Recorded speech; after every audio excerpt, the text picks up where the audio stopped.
Naam, mpenzi mtazamaji, hujambo popote ulipo, nikitumai kwamba mzima na buheri wa afya. Karibu tena katika kipindi kingine cha Darubini ya Wiki, kipindi ambacho hukujia kila siku ya Jumapili hapa ndani ya runinga ya YOUNIB. Karibu sana, andamana nami hadi tamati.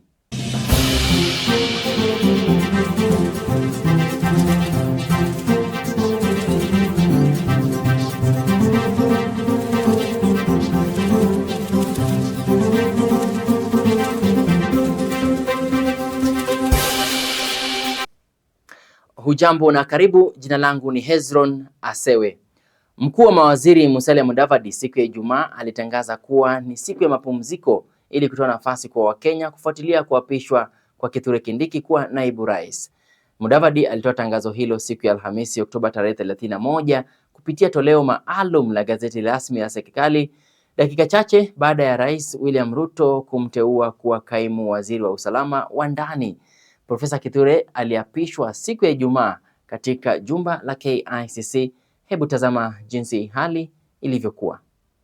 Chief Justice, may I now call upon the Deputy President Designate, Professor Kithure Kindiki, to take his place and take the prescribed oaths.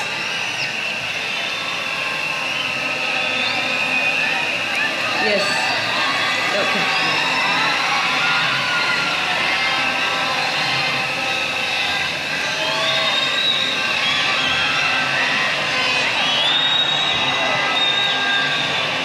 I, Kithure Kindiki, in full realization of the high calling, I assume as Deputy President of the Republic of Kenya, I assume as Deputy President of the Republic of Kenya,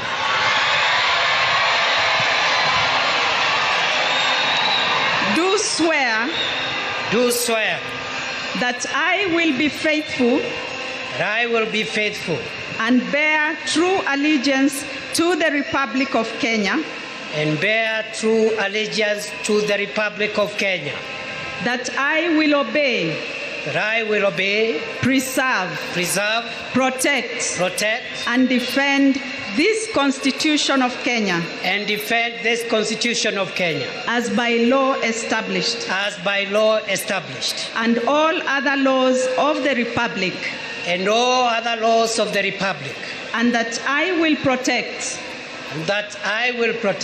and uphold the sovereignty, integrity, and dignity of the people of Kenya.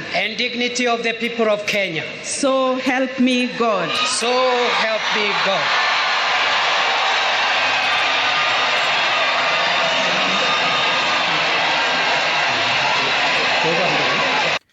Naam, mpenzi mtazamaji, tukisalia hapo ni kwamba baada ya kuapishwa kwa Kithure Kindiki kama naibu rais siku ya Ijumaa, viongozi mbalimbali akiwemo Rais William Ruto walitoa hotuba mbalimbali za kummiminia sifa sufufu kiongozi huyo ambaye sasa ndiye naibu rais humu nchini, Kithure Kindiki. Hebu tazama baadhi ya hotuba zilizotolewa siku ya Ijumaa.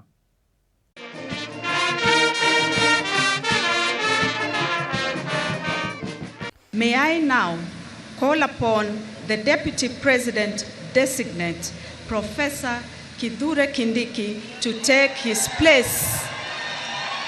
I commit I will be loyal and faithful. I will try the best of my ability to work hard together with the other colleagues to lighten the burden that you carry on your shoulders, Your Excellency. I need your intellect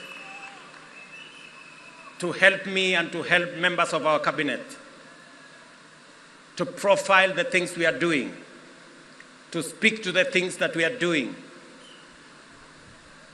I have almost become a lonely voice in the executive, especially in the presidency.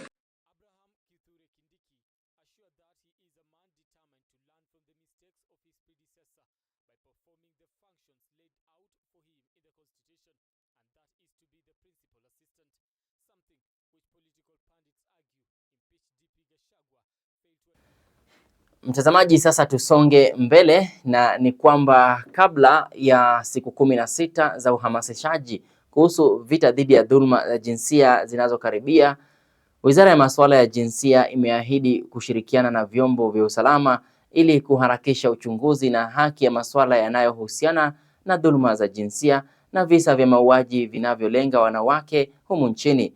Hii inafuatia ripoti ya huduma ya polisi ya kitaifa ikiashiria kuwa zaidi ya wanawake 90 wamepoteza maisha yao katika miezi mitatu iliyopita. Religious leaders. We know for sure that about 70% go to church or to mosques.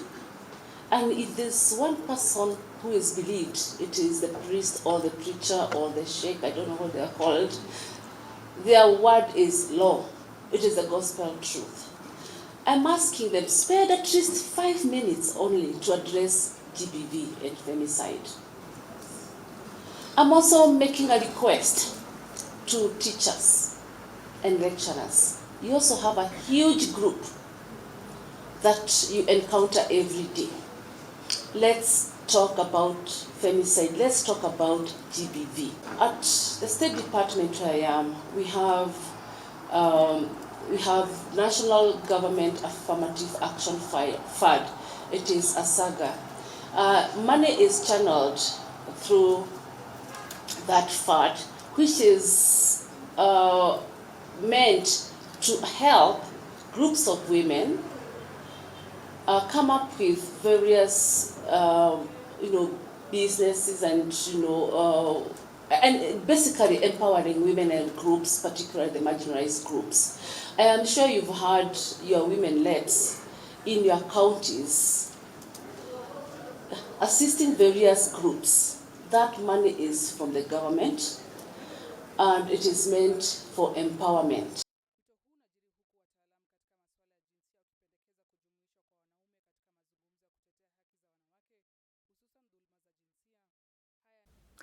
Mtazamaji, sasa wacha tugeukie masuala ya elimu, ambapo waziri wa elimu Julius Migos amefichua kuwa kuna upungufu wa walimu wa shule za JSS takribani 72,000, kisa na maana hakuna fedha za kutosha za kuajiri.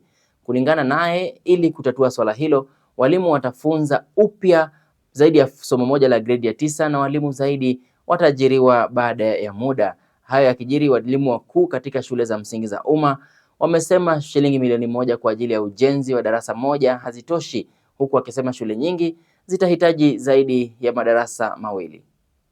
Therefore, for junior school teachers in 2025 will be 149,350 teachers. The teachers on duty will be 76,928, resulting in a shortage of 72,422 teachers. The government will progressively recruit more teachers to bridge this gap. The teachers will undergo further retooling in November and December to prepare them to handle grade 9. The Commission, in collaboration with the Center for Mathematics, Science and Technology Education in Africa, Shemashtea, has also provided a specialized telemed retooling program for 7,700 teachers teaching integrated science and mathematics to cover that gap. That substantially reduces that shortage of 72,420. We have done 3,500, 7,500, and the other 6,000 are in various stages of completion. Each classroom is taking between 6 and 8 weeks to complete. And we have been going around the country and commissioning those that have been completed.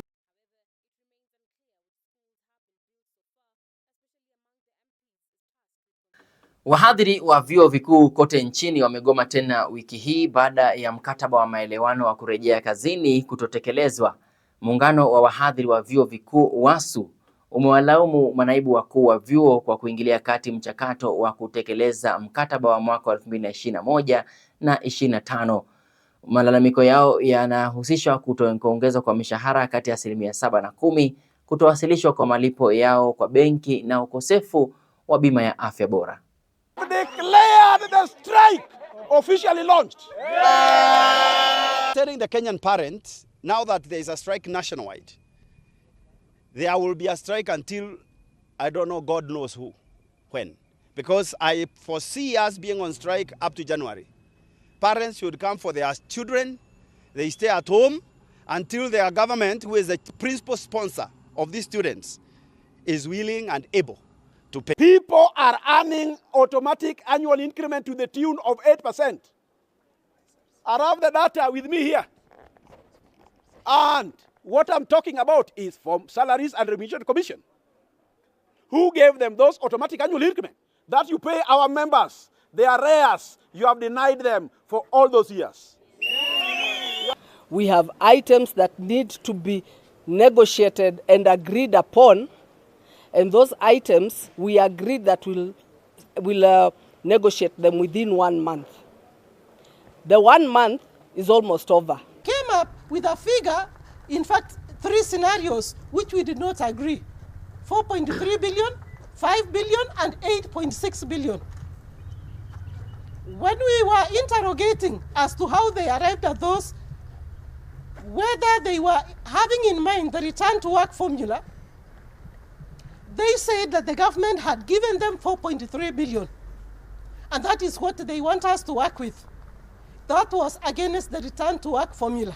According to the return to work formula, 7%, 10% and 4% annual increment was costing the government 9.6 billion. Wamepanga mipango zao, wamesema wanafungua shule tarehe 4 Novemba, lakini kama sisi kama wafanyakazi, hakuna mtu amewahi kuja kutu approach na kutuambia mnataka aje. Sisi tunaitisha 8.6 billion. Ili nitoleo kotini kama mfanyakazi, ili tulipiwe pension yetu ambaye ni 4.2 billion, ili tulipiwe madeni zote wenye tunadai Moi University. So far, Moi University staff are owed over 9.5 billion before tomorrow. But as from tomorrow, because we are in another month, the money would have increased to 10 billion. Na mpenzi mtazamaji, taarifa hizo zinanipeleka katika pumziko la muda mfupi na kuomba usiondoke. Kaa papo hapo kwa sababu ninarejea hivi punde na taarifa zaidi.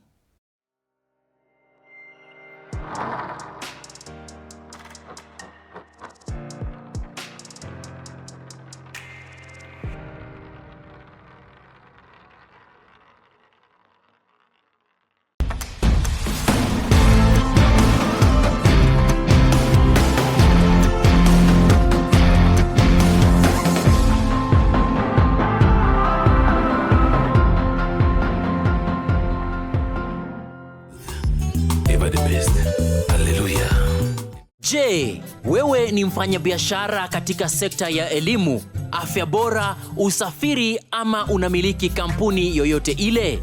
Ungependa kupata fursa ya kutangaza biashara yako ili kuwafikia wateja zaidi?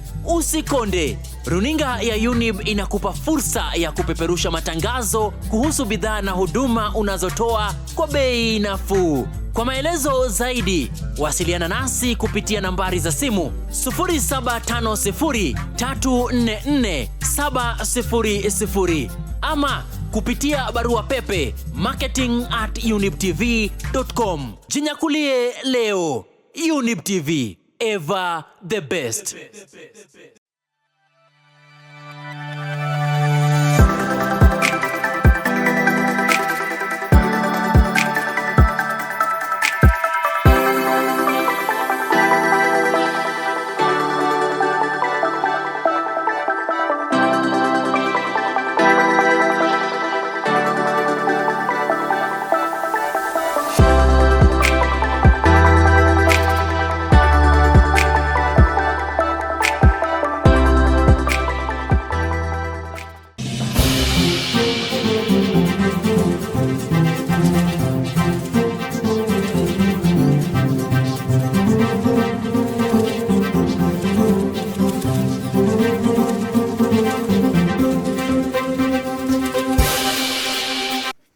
Karibu tena mpenzi mtazamaji, tusonge mbele kwa pamoja.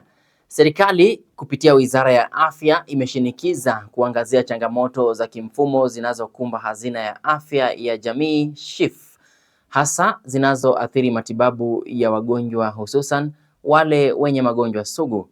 Serikali imeahidi kuwafidia wagonjwa wote wa saratani waliogharamia matibabu ya usafishaji damu wakati wa mpito kutoka bima ya NHIF hadi bima mpya ya SHA. and you have also started paying them. And if they have accepted to be contracted under SHA, they should be able to provide services under SHA. A cancer patient already has strain and stress on financial constraints as far as the cancer itself is concerned.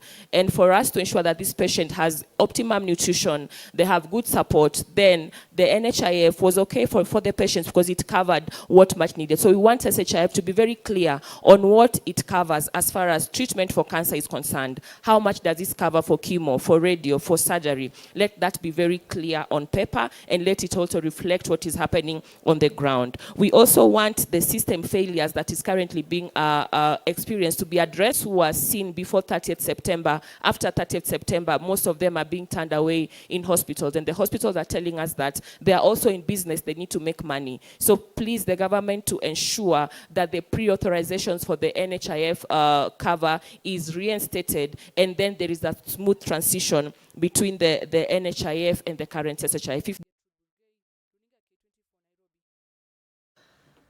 Mtazamaji, tusonge mbele tena na taarifa za elimu, na ni kwamba maafisa wa polisi katika kaunti ya Uasin Gishu wanazuilia wamiliki wa shule moja ya kibinafsi baada ya kukosa usajili wa watahiniwa 23 wa mtihani ya grade ya 6 KPSEA na kuwapatia mtihani gushi. Wamiliki hao ambao ni wasimamizi wa shule ya kibinafsi ya Silver Bells mtaa wa Kimumu katika mji wa Eldoret walikamatwa siku ya Jumanne asubuhi baada ya wazazi kushuku uhalali wa mitihani katika shule hiyo. Afisa wa elimu katika kaunti ya Uasin Gishu John Gitonga naye alithibitisha kisa hicho na kutangaza kwamba shule hiyo ifungwe mara moja na uchunguzi sasa unaendelea.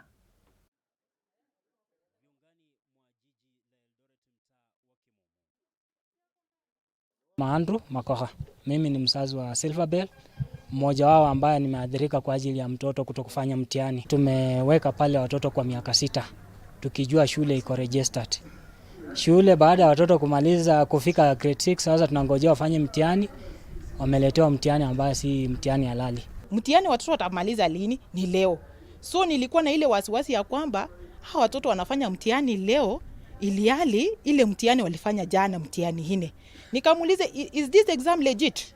Akaniuliza, akaniambia iko sawa, mtihani hatuna shida nayo, mtihani iko sawa. Kumbe mtihani yenye mtoto amefanya ni mtihani kushi.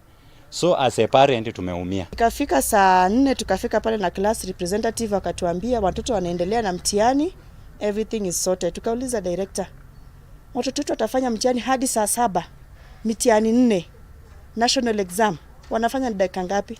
Watoto wako sharp, hata wameshamaliza mtihani ya kwanza. That was the reply. Nikatoka hapo saa 7 hadi kwa ofisi ya container. Ningoje Silver Base ikileta mtihani yao wakisil, wameleta mtihani 4. I waited until saa 8. Silver Base hakuna dalili. Gundua shule haijakuwa registered na watoto pia hawajakuwa registered kufanya mtihani. Na mwalimu mkuu na wenye shule walikuwa wakipatia watoto mtihani gushi wakisema kuwa ni mtihani ya NEC. Tuliregister na kuna afisa mwenye tulitumia asaidiane kuregister sababu director alikuwa mgonjwa hata na kila wazazi wenyewe wanajua. So tukatumia huyo afisa kufanya nini? Kuregister hiyo shule. Alan Kenyatta akiwa officer wa education. Hata maofisa wengine wamekuwa mkikuja hapo. So sisi tukapeana pesa. Hata ilikuwa inalipwa kwa e-citizen through the phone. Now we are consulting with the NEC officials, but let us not comment on that because we have not consulted properly. We are still doing investigation. Hatimaye mtazamaji, ni kwamba muungano wa sekta za kibinafsi nchini umeonya kuwa huenda nchi ikakosa kufikia malengo yake ya kukusanya mapato mwaka ujao isipopitisha mageuzi ya kuimarisha viwanda na biashara za ndani. Mwenyekiti wa KEPSA Just Bedi, ambaye alihutubia mafungo yanayoendelea ya bunge la kitaifa huko Naivasha, amesema Kenya inatatizika pakubwa kujiimarisha kama kitovu cha utengenezaji bidhaa katika eneo hili. Spika wa bunge Moses Wetangula naye pia alihudhuria. Country next door to us, Uganda, their manufacturing contribution to GDP is 16.2%. They are the only East African country who's got double-digit growth in manufacturing.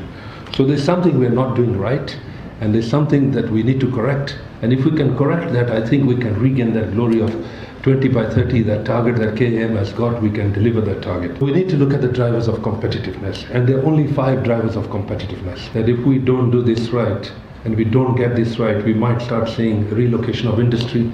And we've already seen some relocation of industry into our neighborhood.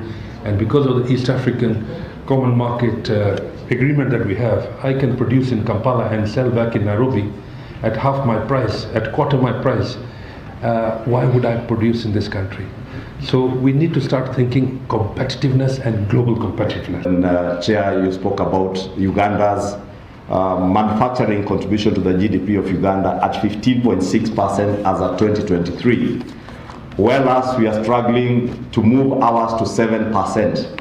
What we are witnessing in Kenya are high tax rates, poor infrastructure and high cost of power, which have led to vast shutting or scaling down of businesses and massive job losses. Next year we'll collect another 200 billion. I don't think they'll collect another 200 billion to make it 2.4 trillion. I think they'll go down by 200 billion. They'll collect 2 trillion. And I'll give you the reason why. They collected 2.2 trillion because the dollar was 160 shilling. You rejig those models and say the dollar is 129, they will lose 200 billion. Protection is good, and we will protect you through the law.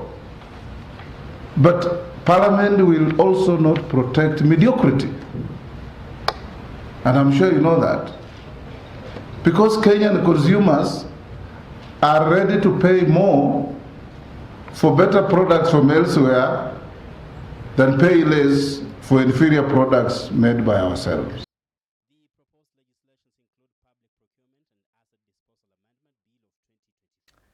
Naam, mtazamaji, hakika hakuna kirefu kisichokuwa na ncha. Hadi hapo sina la ziada ila kulikunja jamvi langu tena la Darubini ya wiki. Usikose kuungana nami tena wiki ijayo ambapo utapewa mkusanyiko mwingine wa taarifa mbalimbali za humu nchini pamoja na ngazi za kimataifa. Shukran sana John Kariuki kwa kazi safi ulioitekeleza upande wa kamera na wote walioleta mikono kwa pamoja kufanikisha haya yote. Jina langu ni Hezron Asewe, kwa sasa naondoka. Ungana nami tena wiki ijayo, nasema alamsiki.